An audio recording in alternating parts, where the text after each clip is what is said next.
आपने कभी किसानों को देखा है, उनके खेतों में ऑटोमेटिकली अच्छा फल नहीं लगता, बल्कि उन्हें मेहनत करनी पड़ती है। वो सब उठते हैं, ज़मीनों को तैयार करते हैं, अपने खेतों को तैयार करते हैं, पानी लगाते हैं और फिर अच्छा बीज बोते हैं।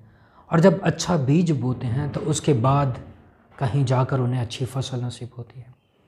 बिल्कुल ऐसे ही वालिदैन होते हुए हमें इस बात पर गौर करना है कि हमारे बच्चे ऑटोमेटिकली ईमानदार नहीं होंगे, हमारे बच्चे ऑटोमेटिकली वफ़ादार नहीं होंगे, हमारे बच्चों में ऑटोमेटिकली ये तजस्सुस पैदा नहीं होगा कि उन्हें खुदा से मोहब्बत करनी है, बल्कि इसके लिए हमें उन्हें तामीर करना है, वक्त ब वक्त उनकी रहनुमाई करनी है।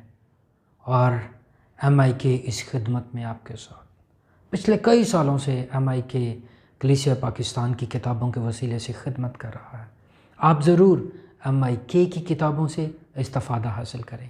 God bless you.